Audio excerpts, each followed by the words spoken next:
big squeeze that's happening, in our opinion. Now, that's where we get into speculation. Right. We know it's a symptom of a larger set of Earth changes that are also interplanetary. All the planets are going through them, including the Sun. So this can be established. From that point on, we start speculating as to what's going on. And our theory at the moment is that a giant squeezing supermagnetic field could account for everything we've seen, plus probably everything we will see. Doesn't mean we're right, but it is an all-encompassing theory. Well, and I will tell you is that I have actually had other people on, and I've done some research on all of this, and I would have to tell you that I still think that that's pretty much right on. But again, time will tell whether or not either one of us are right with that. Correct, but we do know that we're looking at symptoms all over the place of changes that don't normally happen in a person's lifetime. This is like they used to say, oh, these are continents move at 9 millimeters a year separation.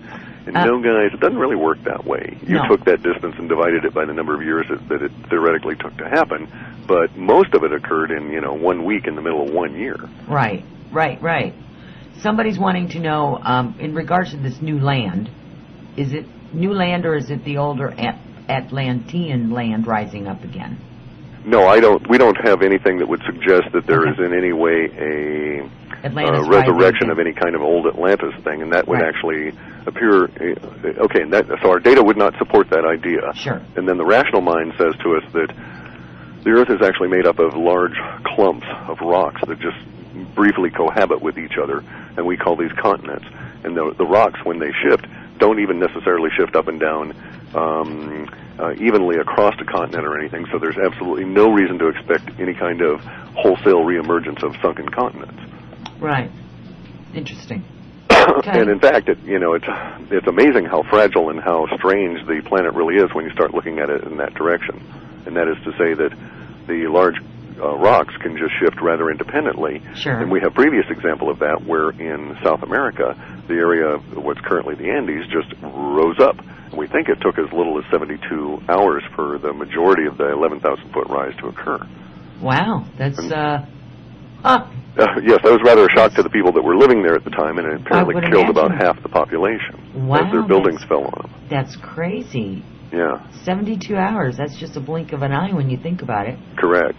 Wow. But we have here Tonga, it starts spouting off with the volcano. It erupted above the sea. Now it's gone quiescent. And the way that the volcanologists figure it, that there's now a plugging episode going on as cooled lava starts hardening over the whole thing and so on. And we're going to see another eruption that will probably shatter the plug, causing either landslides, which will start to build the base, or a full-scale, there's a word for it, I can't think of it. It means the sticky kind of magma eruption, and in which case we might even see bubbling magma kind of ooze up, making land right in front of our eyes in a relatively slow fashion. And it is that kind of thing that we've been looking at for some number of years in our data, with this new lands popping up.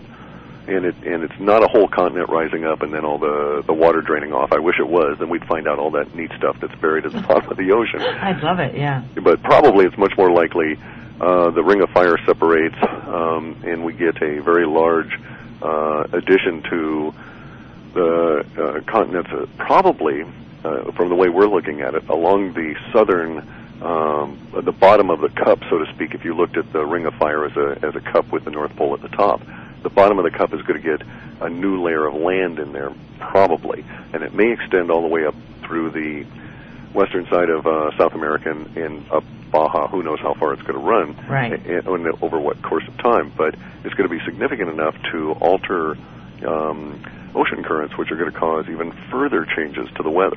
Right, and to the coastlines and et cetera. Correct. And so forth. Correct. Well, I told you about this, but this is in direct reference to all of that, talking about the oceanic things. And I had a vision a few nights ago, and this vision was as I was standing on the coast of the Pacific Ocean. Now, I physically have never been to the Pacific Ocean. This is just what I knew when I was having this vision. And I was looking out over the ocean, and as I was watching, the water was like little explosions coming up in the water. Like, I don't know if they were explosions or if it was volcanic activity, I'm not sure. But then as I kept watching it, it was like a chain reaction. And the more I was watching it, the more I could watch it. And I knew I was looking southward towards the chain reaction as it was going off all over the Pacific Ocean. It was really a very interesting thing. And see, it probably will happen something along the lines of a chain reaction. If we think of how Hawaii was formed, each island for a brief period of time was over the blowhole from which the lava came up. And now there's a new island forming off to the southwest or southeast of the Big Island. Yes, I heard and it'll be a little while before it pops up, but that kind of makes sense. And I have some friends at the U of W who went to University of Washington, who went to the region near Tonga, not really all that close to it, looking for a single volcano, and they found 11,000. They estimate so many they just started having to count them in a grid. Wow! They were totally unprepared for that. Wow. Repeat that again, because I'm not sure everyone really heard that one. They went looking for they knew there was a fumarole. These are biologists, oceanographic biologists, and they went looking for this particular area because of some people that had brought up some species there. They knew there was one of these deep vents where all these interesting critters live around it. And they went looking for this one particular volcano, and they found 11,000 volcanoes where they really only expected to find one. 11,000 of them. Yeah, and they're just estimating. They just went over and just used a grid and, there's 500 there and multiplied by the grid because it was just so many to deal with. Wow. Interesting.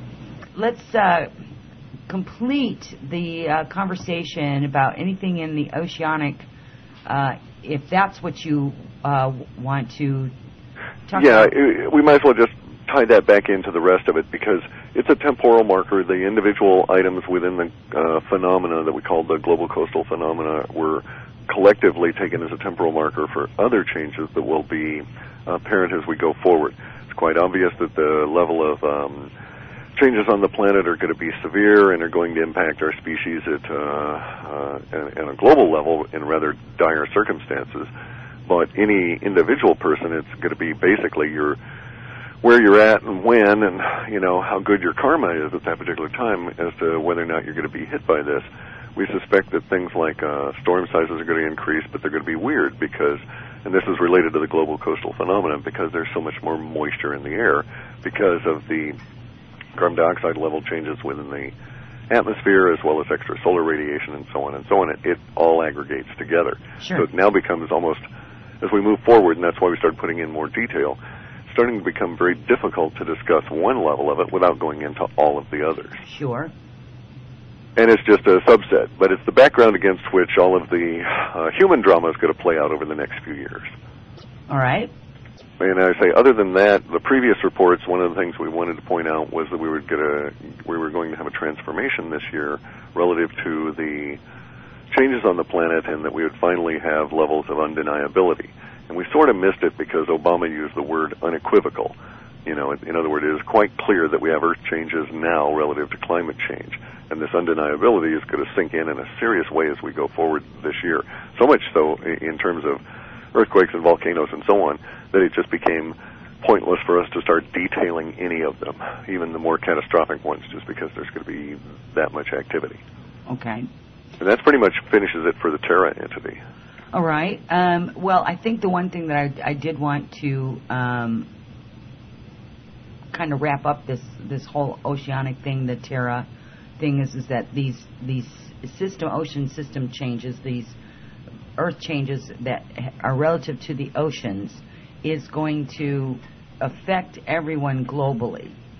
So absolutely, no question. Yeah. So there's already actually talk of some of that stuff going on even now, even though I don't think we've seen obviously the height of these changes in any way, shape, or form. I think we've just barely begun. It's barely noticeable to officialdom. Right. Maria Cantwell, one of our senators here from Washington State, had a hearing on it and started detailing some of the stuff. But one of the interesting statistics to note is that 65% of the global population makes their living one way or another from the coast.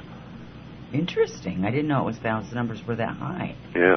Wow. Well, 85% of the global population can be considered a coastal dweller relative to the resources. So even people that technically are in like the mountains in Northern California are coastal dwellers, right, because they depend on the resources that are provided through it. Right, exactly. Okay. Well, so let's move on then. We've talked a lot about that, and then maybe we can get to questions later. I'm not sure if we're going to be able to get time for it. Well, let's divert one more further speculation point here, and that is to pole shifts, et cetera, right? Okay. That was in the email, because that is of some concern. Sure. In the past, we have indeed found that language. It is of an emotional tension value that brings it to our attention, but not of a sufficient value that it is a predetermined kind of thing that we say, well, within 6 months or anything, right? We have the language, we have the fear factor elements in it, we have the emotional building tension elements within the language showing up, but we don't have the kinds of things that allow us to put a time frame on it. Now, so the rest of the Earth changes, new lands, oceans changing, all of this kind of stuff, may indeed go so far as to shift all the ice and cause the pole shift to occur. If that is the case, it is still so far out into the future that is yet to percolate into our data. Interesting, because you would think that if it was going to do something, it was going to do something when there's so much activity in the solar system that could, technically create a scenario such as that.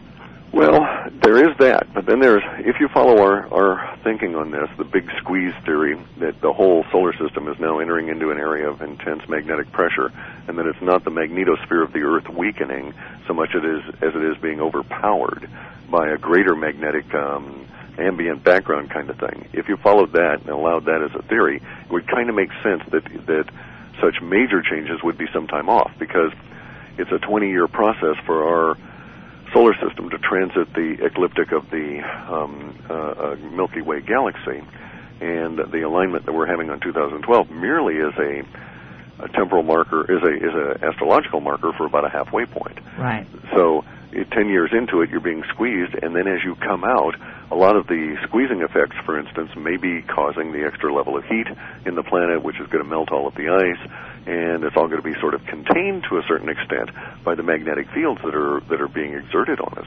And then as we come out of those magnetic fields and they get released, without that magnetic pressure, indeed we may have something like, a pole shift in 2020 for all I know. It does not seem to be all that likely given the level within our data. I would think that if we had something so catastrophic as that we would, even this early, say it was going to happen 10 years from now, that we would start to see some reference to it relative to the emotional pegs that we use for timing, and we just don't. But there are certainly going to be a number of significant planetary changes that are already showing up that we're able to predict that, in a couple of years we're going to see this number of volcanoes, and the currents are going to change this way, and indeed it looks like Antarctica is going to shed its ice, as well as Greenland. And we may be talking something in as little as 5 years, it might be 7, and it could conceivably, if we've got our timing really screwed up, it could conceivably be in as little as 2.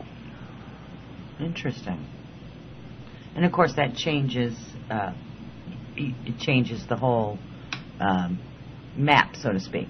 Oh, yeah. Changes everything. Yeah, no question. Yeah. The theory is that as the ice would shade off of Greenland and go into the sea, say it took 7 to 10 days for that glacier to move, and we have some reason to think that it might take just about that long, the continent would rise up because of being pushed down by this big mass, this big weight, and so that would cause tectonic shifts all over.